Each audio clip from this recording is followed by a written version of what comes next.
They say some wounds don't bleed, they simmer, slow and quiet like an ember you forget is there until it sets everything you've built on fire.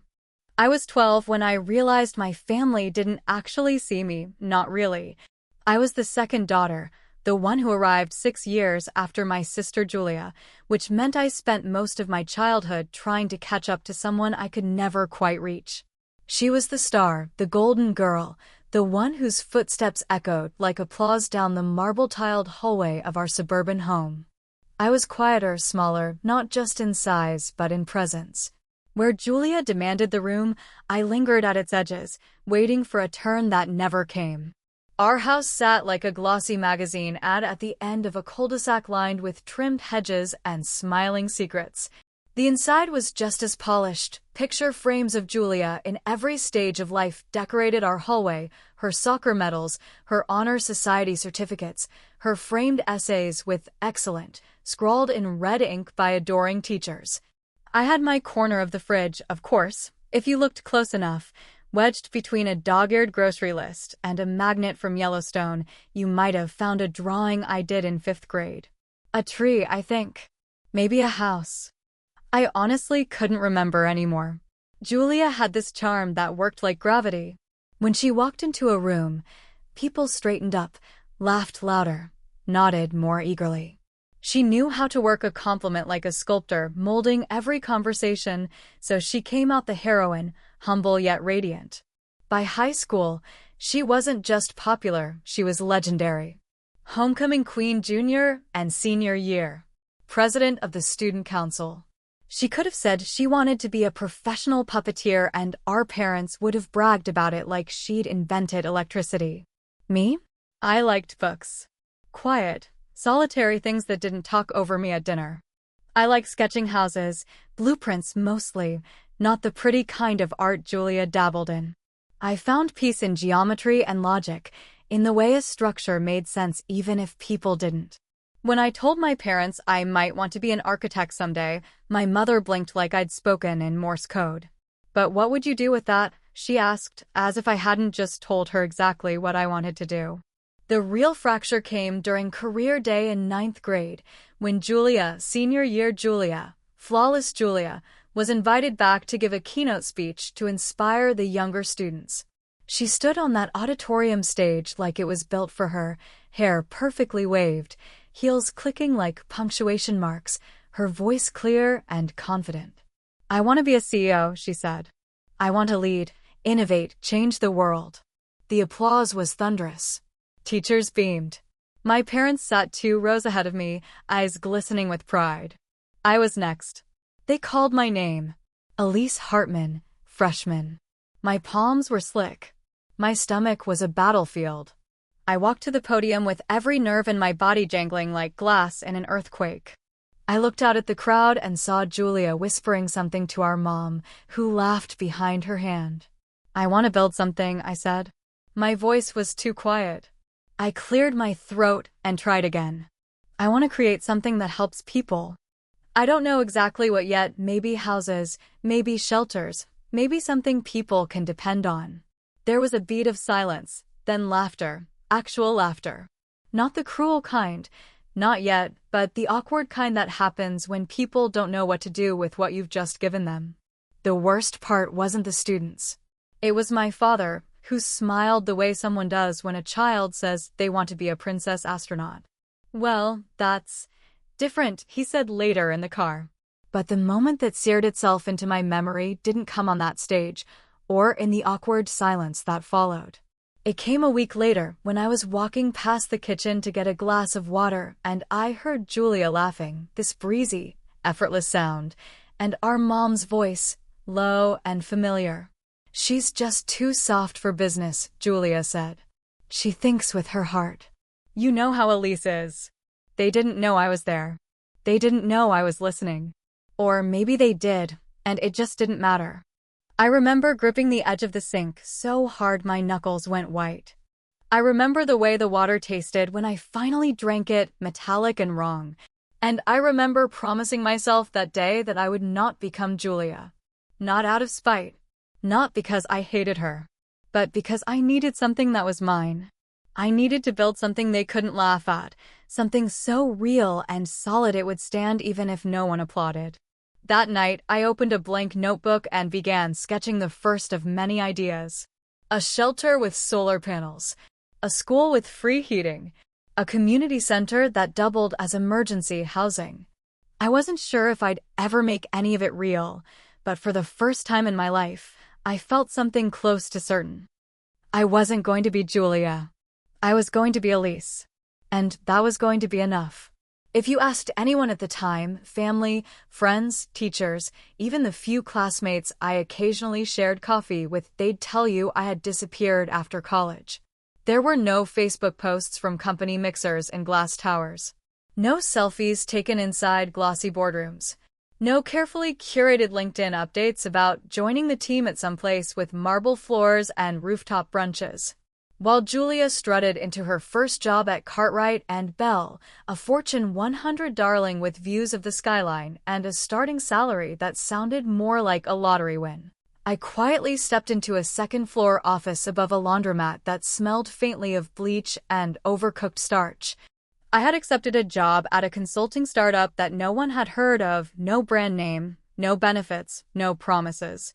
The entire team consisted of 6 people, counting the founder, a wiry ex-Bostonian named Mark, who wore the same 3 button-down shirts on rotation and called everyone kid, regardless of age, gender, or title. My job title? Officially Operations Associate, which was a fancy way of saying do everything that no one else wants to touch.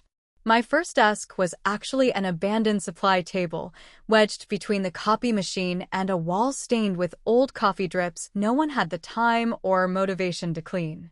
There was no onboarding, no training packet. On my first day, Mark handed me a legal pad filled with messy bullet points, tapped twice on the margin, and said, "These are the accounts nobody wants to deal with. Fix them." I didn't fix them that day, or even that month. But I listened. I listened harder than I'd ever listened in my life. I paid attention to the way clients flinched when Mark spoke too fast, too loud, too vaguely. I watched how our firm got passed over again and again by people who smiled through gritted teeth and took their business elsewhere. I made mental notes of every detail, every missed call, every resentful email, every unresolved invoice buried beneath 3 layers of forgotten drafts. It didn't take long to see the problem. We weren't failing because we were small. We were failing because no one was listening. And I knew how to do that better than anyone. By the end of the first quarter, I had personally retained 4 clients who were on the verge of walking away, and I didn't save them with flash or charm. I saved them by sitting down in their dull, windowless offices, laying out their numbers line by line, and offering plans that made sense not just on paper but in life. I didn't sell them dreams. I sold them control, and for the first time, they felt seen. Back home, none of this mattered. Julia had just closed a deal in Beijing and was flying first class every other week to Milan and Madrid. At Thanksgiving, she brought wine so expensive our parents gushed over the bottle before they even uncorked it, then recorked it after one sip to save it for a real celebration. She talked about her colleagues with names like Harrison and Blake and dropped phrases like emerging markets and executive strategy into conversations like they were family recipes passed down through generations. At one point, she turned to me with a wine-drunk grin and said, "Still playing house at your tiny firm, Lise?" I smiled, quietly, steady, and passed the mashed potatoes without a word.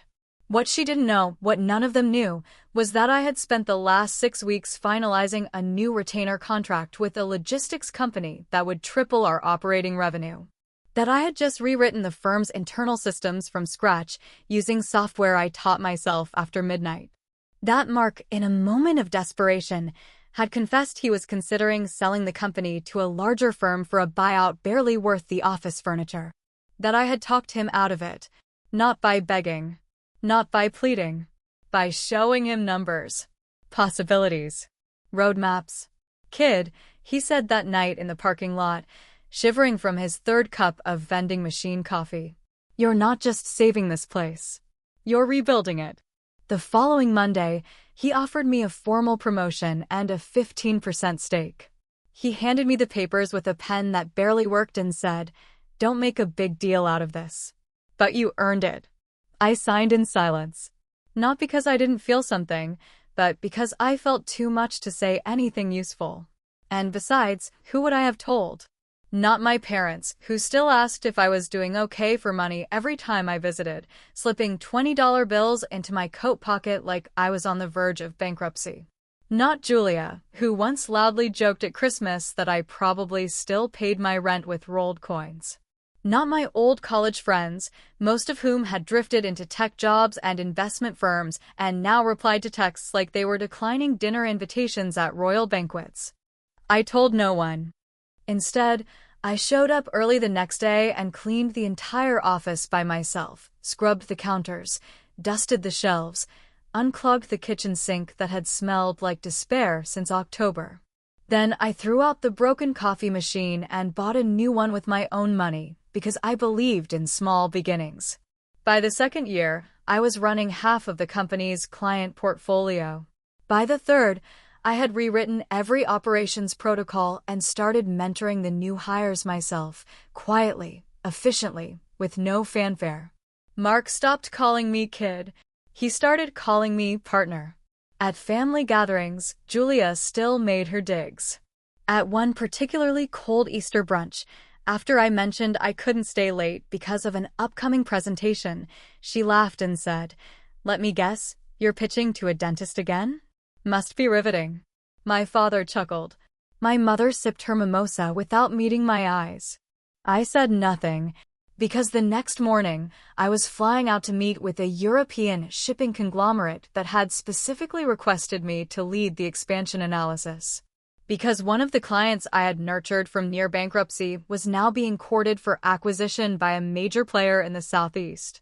Because I had just finalized documents that would increase my equity share to 47% after Mark decided he was ready to retire and wanted me to take the reins.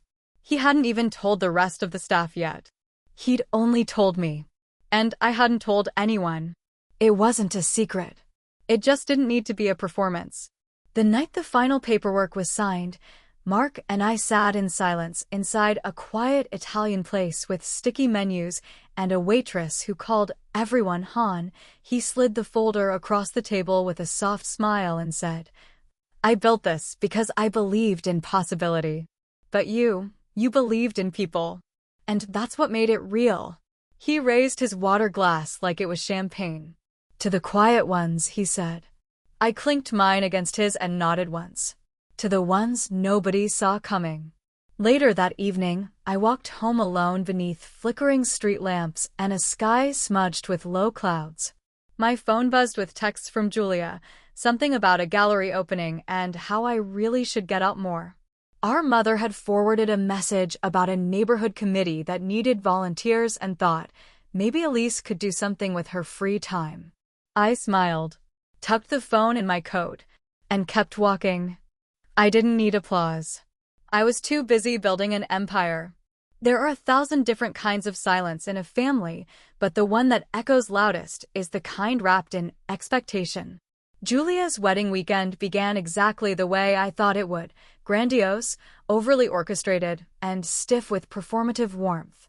From the moment I stepped onto the marble floor of the Belmont Hotel's entrance hall, flanked by floral arrangements that cost more than most people's monthly rent, I knew exactly who the day was meant to worship. Her name was on everything: the napkins, the drink menu, the photo booth backdrop.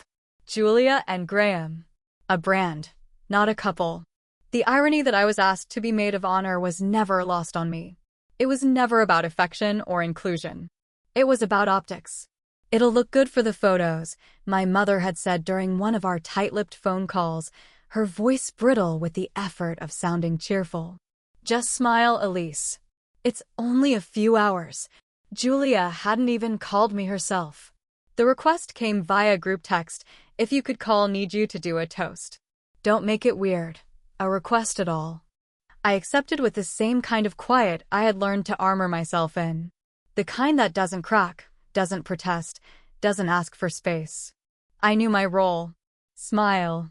Adjust the train. Laugh on cue. Pretend. The ballroom looked like a cathedral had married a fashion runway. Gold trimmed everything. Chandeliers big enough to light up a runway. Each table had its own miniature fountain centerpiece, bubbling gently like we were dining inside a spa commercial. Julia had spared no expense, and by that I mean their father had spared no expense. Graham's family, it was whispered, had footed half the bill.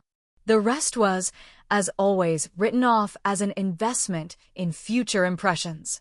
I wore the dress she'd chosen for me, a muted champagne sheath that was elegant in cut but intentionally dull in color, subtle enough to keep all eyes on her, which is exactly how she wanted it.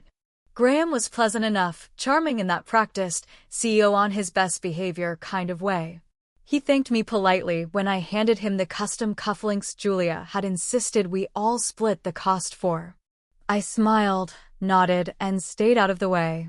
The ceremony passed like a commercial montage, slow-motion walk down the aisle, misty-eyed vows, and a string quartet that hit their notes like they'd trained at the Vatican. I stood beside her, held her bouquet, and watched her speak those vows with the kind of conviction only people born into admiration can muster. And then came the reception. The room pulsed with low conversations, clinking glasses, and the kind of curated playlist designed to make everyone feel young but refined. I sat at the head table beside the groom's sister, who was too deep into her third mimosa to make anything more than slurred commentary about the DJ's cheekbones. Dinner was served. Wine flowed. The mic was passed. Then Julia stood. "Thank you all," she began, her voice effortlessly amplified, trained by years of public adoration. "Truly, thank you for showing up, for dressing up, and for celebrating with us. It means the world." There were cheers. Applause. She waved them down with a gracious smile like a pageant queen, then pivoted, her voice growing more pointed. "And of course, to my family. My brilliant, loving family."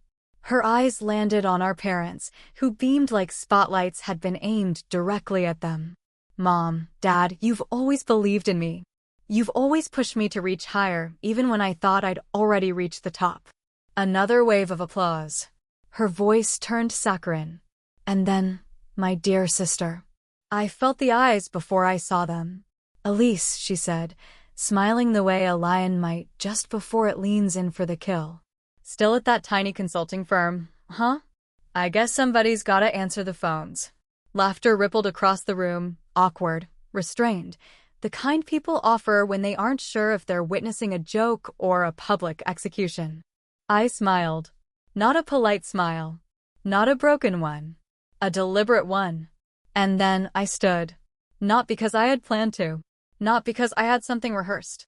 But because something in my chest, the same place I had stored every slight, every dismissal, every whispered mockery, rose up with a clarity so sharp, it felt like breathing glass.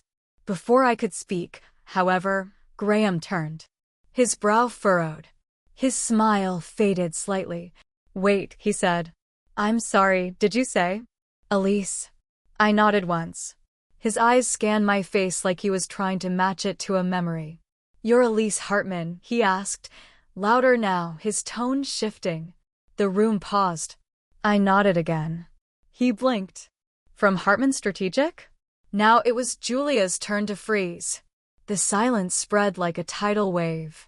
Forks stopped midair. Conversations died. "You own Hartman Strategic?" he asked, almost incredulous now.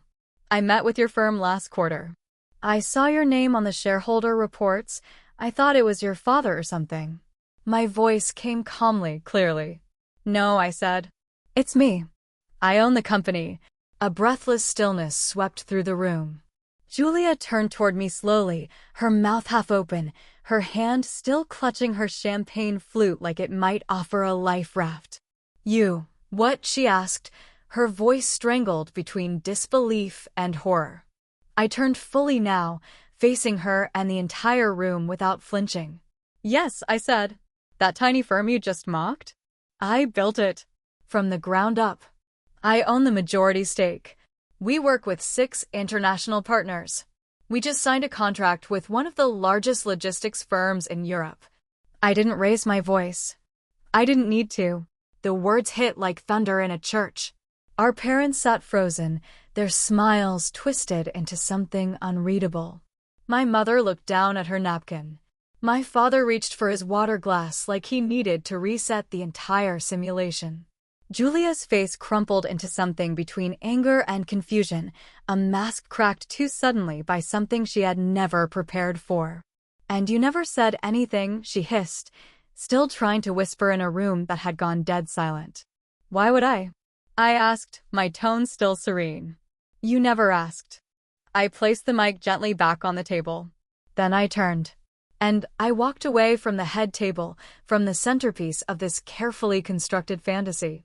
I walked through rows of stunned guests, through the glittering chandeliers, through the silence of a room full of people forced to recalibrate everything they thought they knew.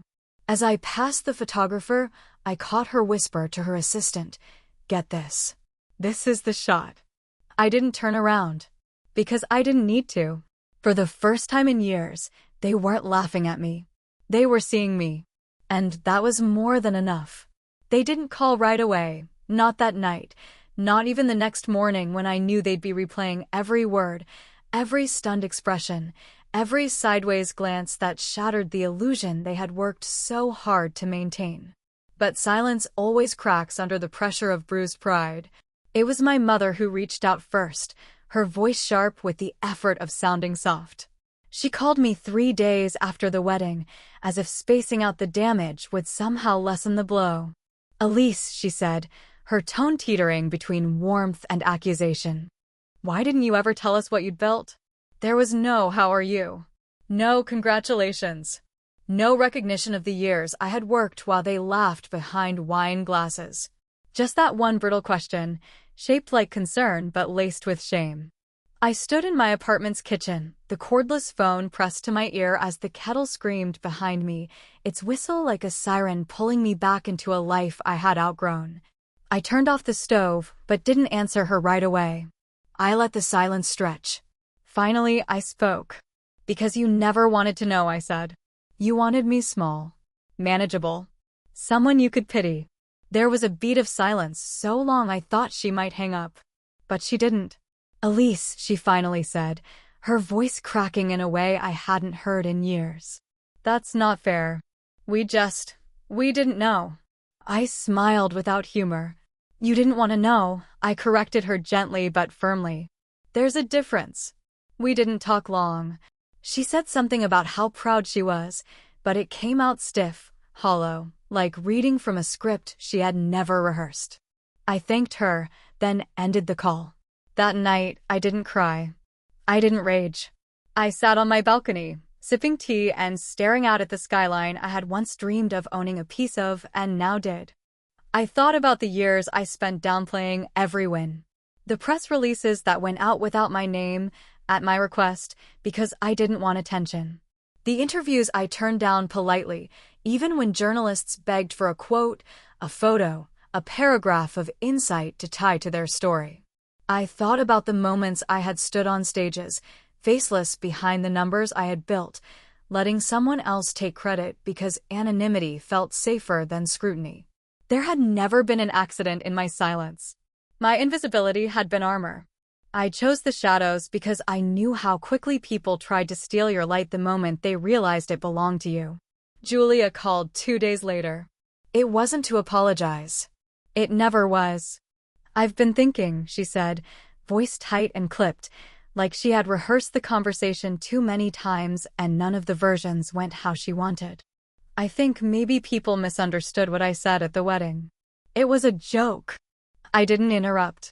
I let her squirm inside the words she no longer controlled. "I mean," she continued, "people are saying things now.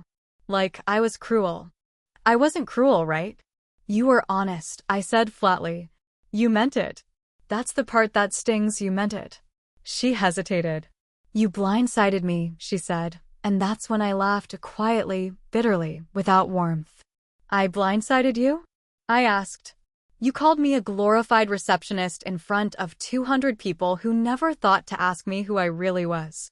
And you're upset because I didn't correct you sooner. You made me look like a fool. No, I said, my voice low now, measured and full of things I had never dared say aloud. You did that all by yourself. She tried to change the subject, tried to joke, tried to poke at the familiar sore spots she had always known how to find. But something had shifted. I didn't flinch anymore. You never wanted to know who I really was, I told her finally. You only wanted me beneath you. She went silent then. And, for the first time, I didn't fill the gap. I let her sit in it, because reckoning doesn't come wrapped in forgiveness. It comes as a mirror, and you either look or you run. We hung up without saying goodbye. The weeks that followed were strange. People who had never looked me in the eye at family functions started liking my posts online. Old classmates sent me messages laced with thinly veiled envy. Even my father, who had once laughed at my childhood dreams of building something meaningful, sent a message that said, impressive stuff. Hope you're doing well. Hope you're doing well. Like we weren't related. Like he hadn't sat beside my sister while she publicly dismantled me with a smile. I didn't reply. Not out of anger, but because I no longer needed anything from them. Instead, I opened myself in another direction. I started speaking more in meetings. I let the new interns know who was behind the firm's transformation. I allowed my name on the next press release, not out of vanity, but out of ownership. It wasn't about being seen by them anymore. It was about finally seeing myself. My assistant, a young woman named Carrie, stopped me one morning on the way to a quarterly review. Can I just say, she said, voice a little nervous, I've never seen someone run a firm the way you do. It's inspiring. I paused. Let the words land. Thank you, I said. It took a long time to let myself believe it. And that was the truth. For years, I had let their underestimation define me not because it was accurate, but because it was familiar. It was time to change that. I took a vacation for the first time in 3 years. I turned off my phone. I didn't answer emails. I spent 5 days in a quiet cabin near the coast, reading books that had nothing to do with business or leadership. When I returned, I held a firm-wide meeting. I introduced new mental health policies, additional paid leave, a mentorship initiative for young women in consulting. I saw my team look at me not just with respect, but with something deeper, trust, and maybe even admiration. I no longer needed to be the quiet one in the corner. I could still be humble, but I didn't need to be invisible. As for Julia, I haven't spoken to her in months. I hear things through relatives, through the thin thread of family gossip I haven't yet cut entirely. She's struggling, not financially, not socially, emotionally. She's always been adored. But now, some of that attention comes with questions she can't control. And she doesn't like questions. Especially the ones that begin with, so, what's your sister like? I think about calling her sometimes, not to gloat, not to punish, but to offer something else. Closure. But every time I reach for the phone, I remember the years she never reached for me. And I decide I'm not ready. Maybe one day, but not yet. For now, I am building something else. Not a company, not a brand. A life. A life where I don't have to shrink to make others comfortable. A life where I can take up space without apologizing. A life that belongs entirely, fully, unapologetically, to me. There's a certain kind of quiet that feels sacred. Not the kind wrapped in fear or shame, not the kind I used to wear like a second skin during childhood dinners or awkward family holidays, but the kind that fills a room with certainty, like a calm sea stretching toward a horizon that finally feels like it belongs to you. The auditorium was full, but you wouldn't know it by the silence. Hundreds of women, some barely out of college, others already carving out places in industries that had never welcomed them, watched me from rows of velvet seats, notebooks open, pens ready, eyes burning with the hunger I remembered from my own early days. I took the stage slowly, not because I was unsure, but because I knew how long it had taken me to deserve it. I wasn't rushing now. I had waited too many years to speak from this place of stillness, of earned grace. The MC had already introduced me with the usual credentials: CEO of Hartman Strategic, former operations lead, recipient of the Vanguard Award, listed on Forbes Leaders Who Redefined Leadership list 2 years running. But those titles never mattered to me the way this moment did. I stood at the center of the stage, took a deep breath, and smiled. "When I was your age," I began, voice clear, even, and unshaken, "I thought success would feel loud.